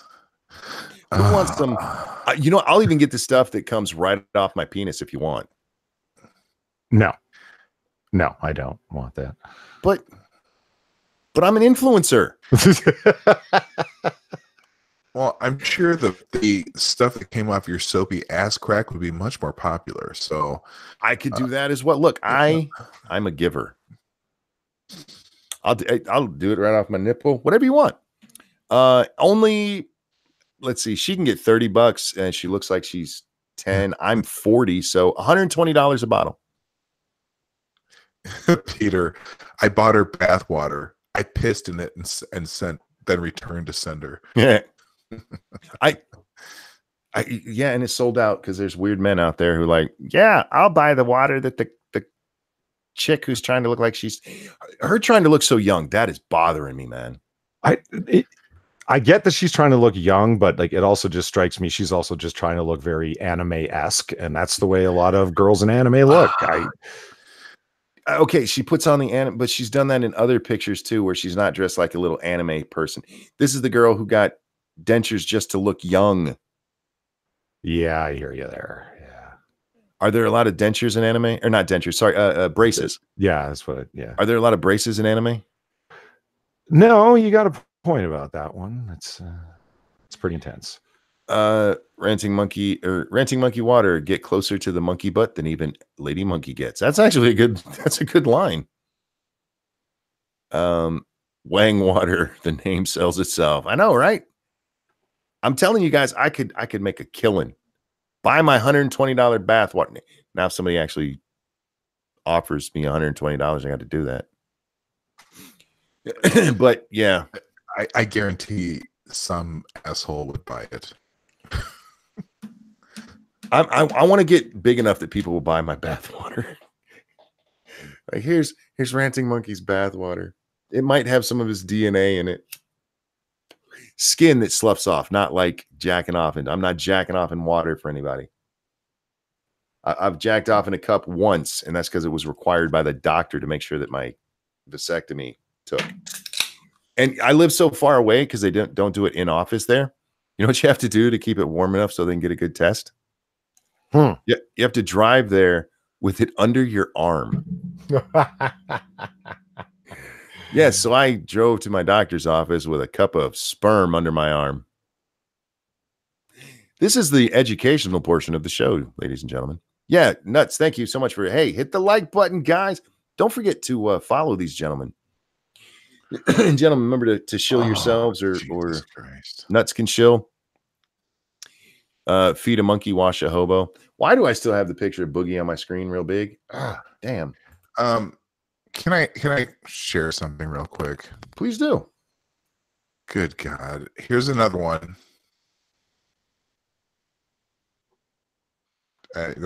Excuse me. What the hell's going on here? Did that work? We're still seeing your avatar. Are we going to make a new Serpenter using Ranting Monkey now? No. Do you remember Serpentor from G.I. Joe? They collected the DNA of all of the... Okay. Great time to get pulled over with a jar of cum under your arm, right? Oh, wait. I can see your screen now. Is this what you want to share? No, hang on. Okay. Hang on. I'll find it again. It's yeah. I'll tell you when it's ready. Ramen says the water isn't supposed to be drunk, but used as a collector's item. I understand what it's for, but it's disturbing. $30 for a little jar of a chick's bath water. Mm-hmm. I want to have that much money in my life where I can go, you know what? I have plenty of food. I have all my bills paid. I have every little gadget and toy I want. I have extra money sitting around, and this bitch is selling some water. I'm going to buy it. I need the jobs these guys have. I probably can't do it because I'm crippled, but RJ says that chick is so fucking creepy. She really is. And her the young thing bothers me. And people buying her bathwater because she looks that young is bothering me. I'm hoping to get Trump to see my tweet and retweet it, because that would be awesome. I need everybody. Oh, you know what? I have to pimp myself here. Oh, Jeremy just shared a picture. It looks like it's from the Bill and Ted remake. Okay, there we go. Guys, whoops. Paste. There we go. I had to fucking restart it. Go to Twitter and like and share that if you would. I know I've been hitting you up like that lately, but I desperately need Donald Trump to see that and share it out, because that would be awesome. Bill and Ted first images of Keanu and Alex reveal what? From new film set. That's how they. Oh God, that's not pretty. Have you seen Bill and Ted's Excellent Adventure? Yes. Let's see. Check out. Look how old they look. It's like they tried to make them look old. They used to be hip. What the fuck happened? Well, Keanu's in his fucking early 50s, isn't he? Yes. But look how they straightened his hair and made it look all flat and doofy. Huh. This is John fucking Wick, man. They could make him look cool. I've seen it. Yeah. I hear your point. Is there any more pictures or just that one? That's from the old movie. That's from when they were talking about it. Okay. Wild Stallions. All right. So anyhow. All right. So, go ahead. So at around this time of year, 4th of July, I always do a live read of the Declaration of Independence. You want to hear it now, or am I going to force people in Discord to listen to me do it? Go ahead and do it, guys. Hang on. All right. It's our nation's birthday. This is what started it, you guys. How many years ago would it have been today that this very document was ratified? 232 years. 232 years ago today. So hold on. We will we'll put something appropriate up on the screen. There we go. Oh, yeah. Hang on. Let me lock that on. Polly, the floor is yours. No, all right. And it's important to remember that documents of this time were written to be read aloud. We write today to read quietly. That's why we use short sentences. The language, so hearing it read aloud is exactly how it was meant to be understood. The king heard it read aloud. The commoners heard it read aloud. So in this way. And I'm going to be cutting out the central portion, the 26 items that are listed against the king, just the preamble and the conclusion, because that's the important part. All right, here we go. Oh, real quick. It was 243 years ago. I stand corrected. Well, that's okay. 243 years ago today, this was ratified. In Congress, July 4th, 1776, the unanimous Declaration of the 13 United States of America. Excuse me, Jesus.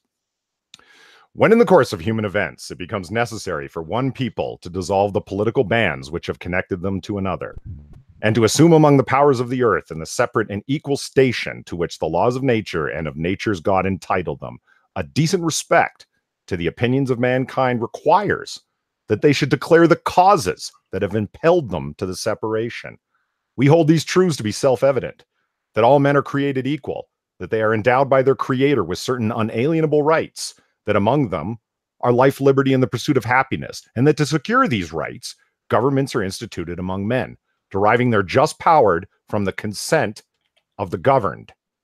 That whenever any government becomes destructive of these ends, it is the right of the people to alter or abolish it and to institute new government, laying its foundations on such principles and organizing its powers in such form as to them to seem most likely to affect their safety and happiness.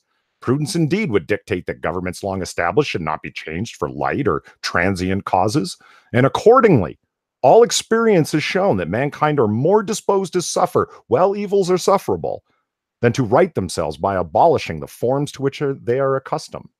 But when a long train of abuses and usurpations, pursuing invariably the same object, advances a design to reduce them under absolute despotism, it is their right, it is their duty to throw off such government and to provide new guards for their future security. Such has been the patient sufferance of these colonies. And such now is the necessity which constrains them to alter their former systems of government. The history of the present King of Britain is a history of repeated injuries and usurpations, all having a direct object to establish an absolute tyranny over these states. To prove these, let the facts now be submitted before a candid world, at which point he submits the following items and concludes followingly. In every stage of these oppressions, we have petitioned for a redress in the most humble terms. Our repeated petitions have been answered only by repeated injury. A prince whose character is thus marked by every act which may define a tyrant is unfit to be the ruler of these free people. Nor have we been wanting in our attentions to our British brethren. We have warned them from time to time of the attempts of their legislature to extend an unwarrantable jurisdiction over us. We have reminded them of the circumstances of our emigration and settlement here. We have appealed to their native justice and magnanimity, and we have conjured them by the ties of our common kindred to disavow these usurpations, which inevitably would interrupt our connections and correspondence. They too have been deaf to the voice of justice and of consanguinity. We therefore acquiesce in the necessity which denounces our separation and hold them as we hold the rest of mankind, enemies in war, in peace, friends. We therefore, the representatives of the United States of America and General Congress assembled, appealing to the Supreme Judge of the world for rectitude and of our intentions, do, in the name and the authority of the good people of these colonies, solemnly publish and declare that these united colonies are, and of right ought to be, free and independent states, that they are absolved of any allegiance to the British Crown, and that all political connection between them and the state of Great Britain is and ought to be totally dissolved, and that as a free and independent states, they have the full power to levy war, conclude peace, contract alliances, establish commerce, and all the other acts and things to which independent states may of right do. And for the support of this declaration, with a firm reliance upon the protection of divine providence, we mutually pledge to each other our lives, our fortunes, and our sacred honor. Well done. Beautiful. It's well done. Got the goosebumps going. I'm not going to lie. I fucking Jefferson, man. You want me to fuck this up a little bit? Well, before you do, let me get this super chat that's going to do it. Jay Mizzle, thank you. He says the Holocaust didn't happen, monkey. You're wrong, Jay Mizzle. Go ahead, P Dog. I as he was reading, I got a hint of Keith Olbermann in there. That's cold, man.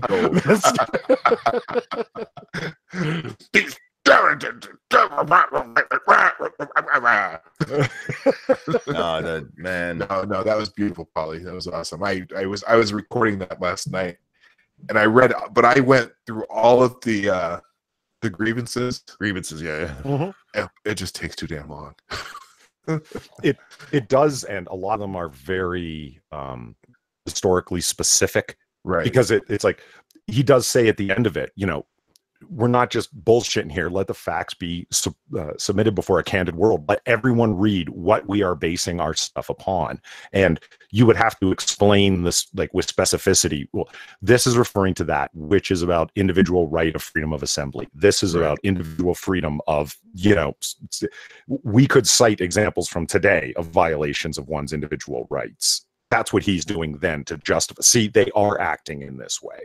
So it is good to read them. They're valuable historically, but what he's really arguing is the interference with their rights and just citing examples to prove that they're not just blowing smoke. These things really are happening, And kiss our ass. Did you notice that he called the king a prince at the end? Yeah. This prince, and it's like, oh damn, he's talking smack. Like, shots fired, motherfucker. Man, America. At the beginning, Polly, before anybody got here, I mentioned, that America itself, it is so many different things, and so many things make it what it is. But the basis of all of it was freedom, man. Yeah. I love Ryan Walters. I just noticed that he went snap, snap, snap. Snap, snap, snap. Yeah. We don't want to trigger anyone. Yeah, that's your declaration, guys. If you've never read it, the declaration. The Constitution is actually a lot easier to read. It is. It's not nearly as poetic. And Jefferson was trying to, Jefferson was telling them to go fuck themselves. He really was. But in terms of the political stuff, 60% of it is coming right out of John Locke.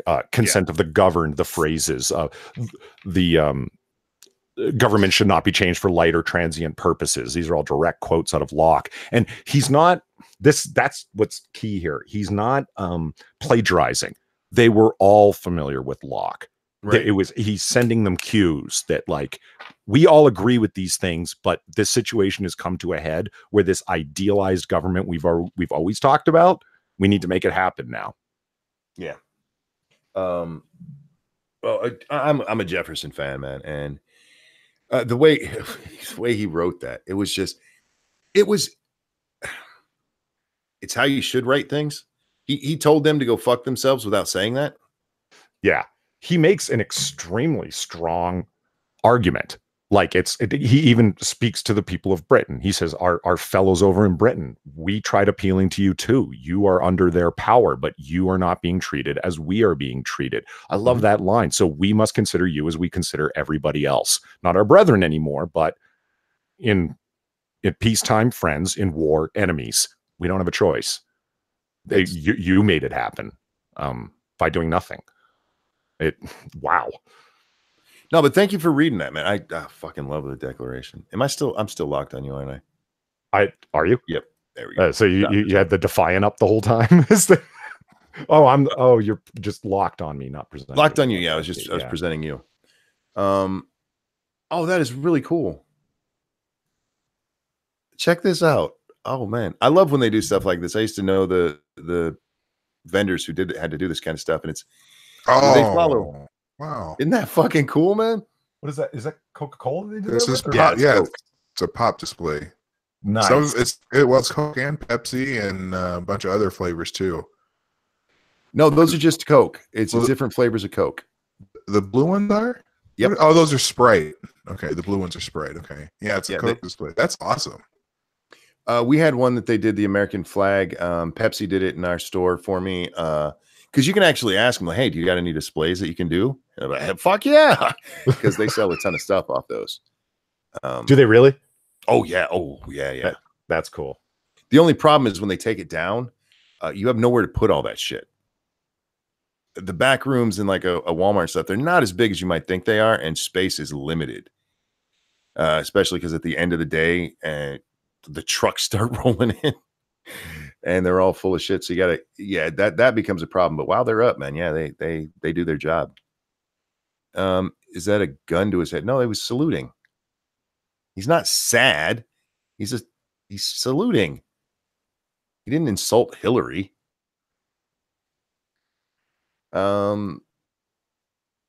Speaking of insulting Hillary, how was Jack feeling last night?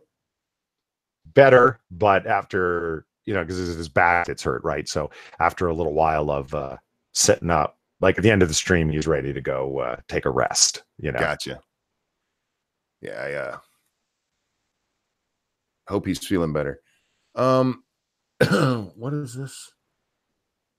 Oh, I want to touch on this story because there's been a little bit of an argument between me and somebody on this. MGTOW people, get ready. I'm about to get you all riled up. Northwest Arkansas woman gets probation for framing husband with child porn and rape. Yeah. In Northwest, what do you say to that?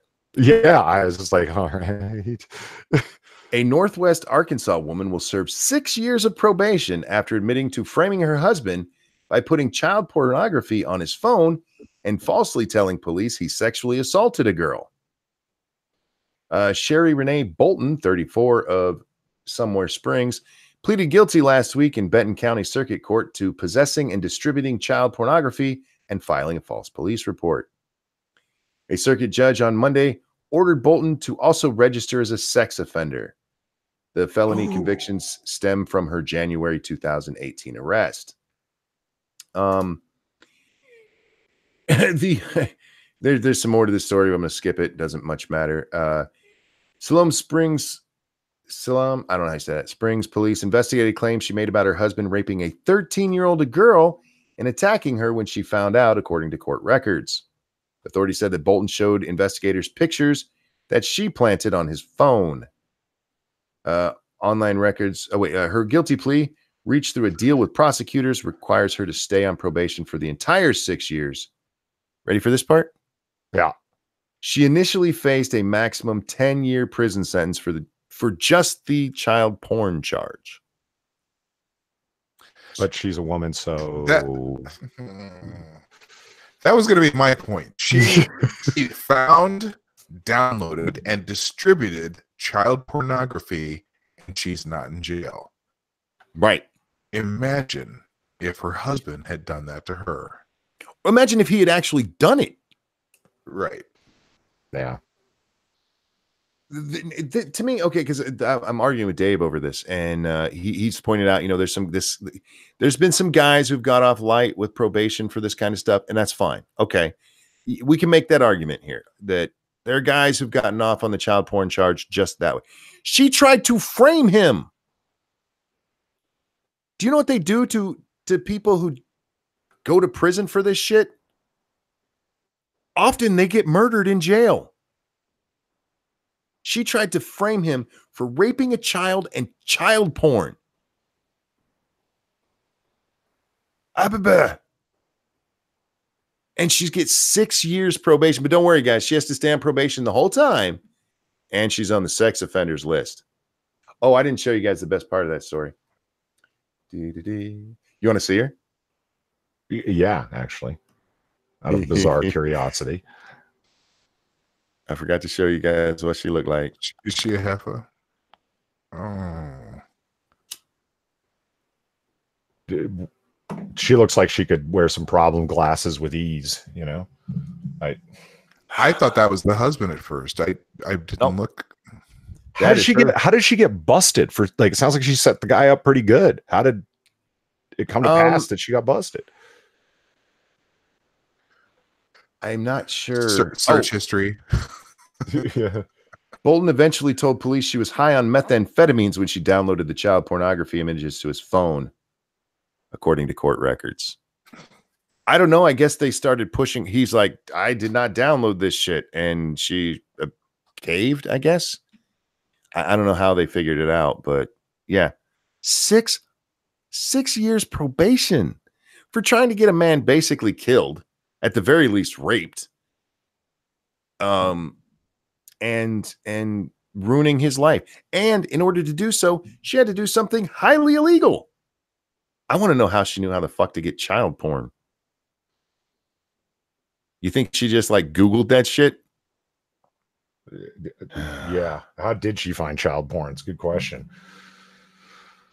Anyhow, fuck that bitch, man.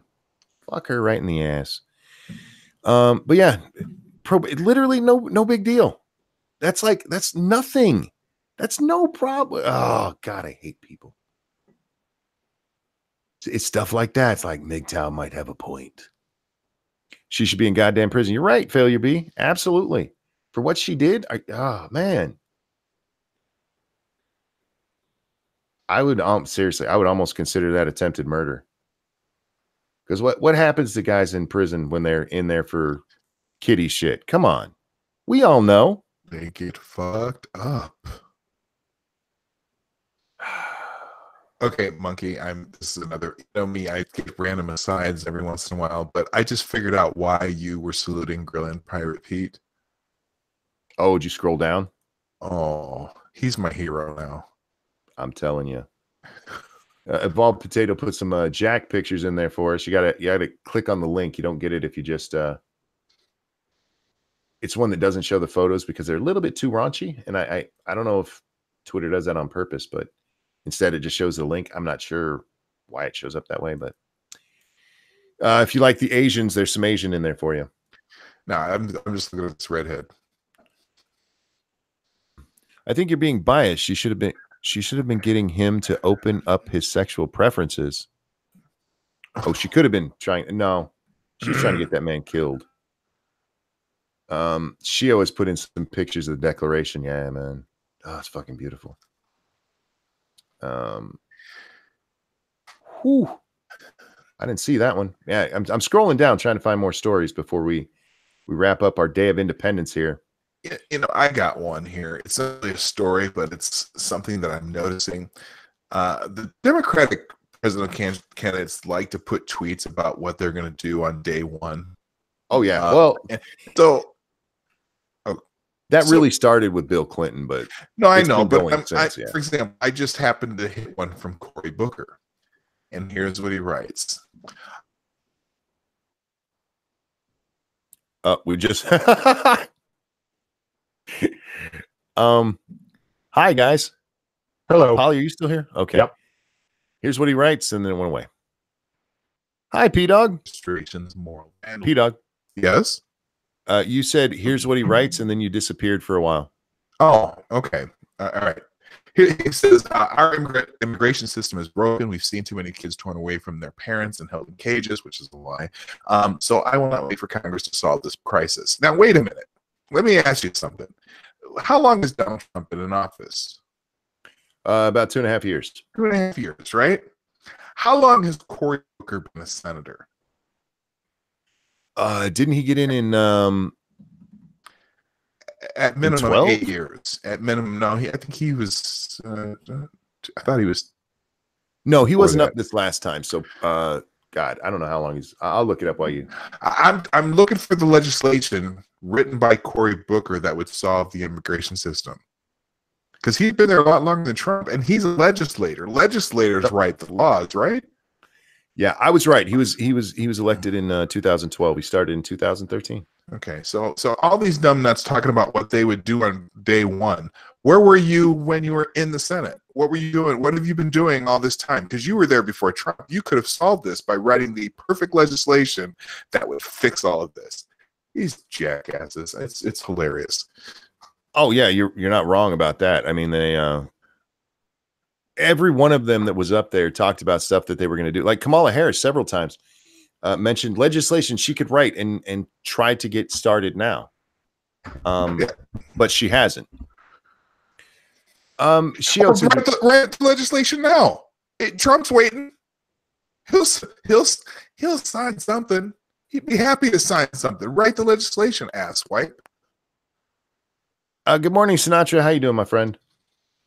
Shio told me to actually read the article with the pictures. Here it is. How the lost copy of the Declaration of Independence landed in the Dallas Library.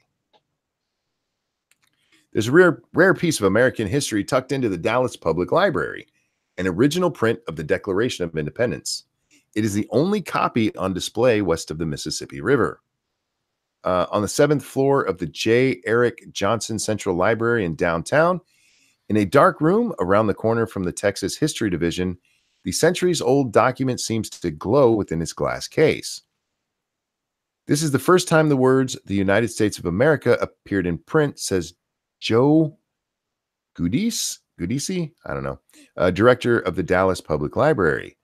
On the night of July 4th, 1776, Thomas Jefferson visited a printer named John Dunlap and asked him to commit treason by printing about 200 copies of the Declaration. Of the 26 known to exist today, 23 are in the U.S. One of them is in Texas. All of them are on the East Coast. And maybe we should send a copy at least to the West Coast. The official declaration was based on one of Dunlap's prints, which was sent to the colony's legislature, committed to committees of safety and armies to declare freedom from British rule. The declaration wasn't signed until August 2nd, 1776. How did it get there? That's what you told me we were doing. The copy that lives in Dallas is a complete document. All of the words are accounted for. The print didn't surface until 1968, when it was found boxed up in a closed-down Philadelphia bookstore. Soon after being found, it was auctioned off for more than $400,000. The highest bidders, a pair of Dallas business executives, Joseph Driscoll and Ira Korn Jr. They put the print on a nationwide tour. In 1982, with the help of 15 additional donors, the city of Dallas acquired the document. So there you go. They have an original. If you live in near Dallas, go check that out. Yeah, there's not many Dunlaps left. Look at how beautiful this thing. I mean, I might be too American because this is like giving me a boner. Look at that. You've never been to just seen the original, the signed copy, and no, never been to DC, man. Oh yeah, that's right. Yeah, no, I've seen it more than once. It's remarkable how faded it is. But that's what happens when it's hanging in a lawyer's office for almost 30 years, facing the rising sun every day. Right? Yeah, I saw it in 1976, so I don't really remember.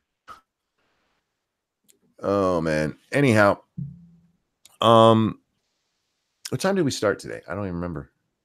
Oh yeah. I think I'd set it for 7:30, and I started just after, so we're probably just at 2 hours. Yeah, you're 2 hours now. You're right at 2 hours right now. That seems like a good time to wrap it up, because this is a holiday, guys. I want you guys to go out there and enjoy yourselves. Go out and do shit with your family. Blow shit up safely. Safely. Blow shit up safely. I love it. Well, we're American. Yeah. You got to put in that safely word because we get a little over enthusiastic. Chat, guys, thank you so much for coming. Thank you for the Streamlabs and super chats. Cannot tell you how much I appreciate those, even if I can't say them. But how did you live in Norfolk and not make it to DC? I only lived there until I was 17, and we didn't we were poor. We didn't go very far. But yeah, thank you so much for all you guys do to help this channel out. I really, really do appreciate it. Polly, is there anything you'd like to show? Stargazer Nights was just actually posted my link to my channel, which I always appreciate her doing, but I will throw it up there again. Jack Inquisitor and myself just did a comic book curation live stream, as we do every Wednesday, last night. So it's up there. It was a rough week for stories, man. There's a lot of depressing shit going on out there in the world of comics. So you can go listen to us, like go through a big rage fest and shit. Cool. Yeah. P-Dog, anything you want to chill out? Well, yeah, I'm going to start my own stream in about 25 minutes here. I do streams Monday through Friday, 10 a.m. Eastern, 9 o'clock Central, 2 p.m. GMT for anyone who knows what the hell that means. And yeah, I'm going to get started. Hey, there's 100, how many people are here right now? About 150, 178. So if half of you, just even if you don't like me, just click on my channel anyway and subscribe. I need subscribers.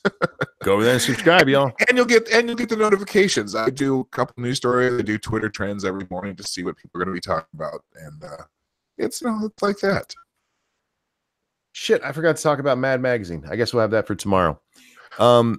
let's see. Tonight is Thursday. We'll be over on Satsu 2 Cents channel at 9 p.m. Eastern for Lords of the Night. No game stream from me and him. I'll probably game The Sims at some point today. I'm having so much fun with that series. There's the link to my game channel. If you're not subscribed, go subscribe. I need to get to 1,000 so that I can get that one monetized, y'all. It'll even after 1,000, it's gonna take me 4,000 hours, man. I am so far away from that. Why am I still locked on Poly? I'm not. It says I am here though. Anyhow, I don't know why I got distracted by that as we're checking out here. Because I'm showing super awesome Captain America. There you go. Fuck Indeed. Yeah. Okay. Yeah. Chat, thank you so much for coming. Polly, P-Dog, a pleasure as always. Thank you, gentlemen, for joining me. Happy birthday, America. I love you. Everybody have a wonderful 4th of July. Be safe. We'll see you next time. Have a good day, everyone. Enjoy it. Woohoo.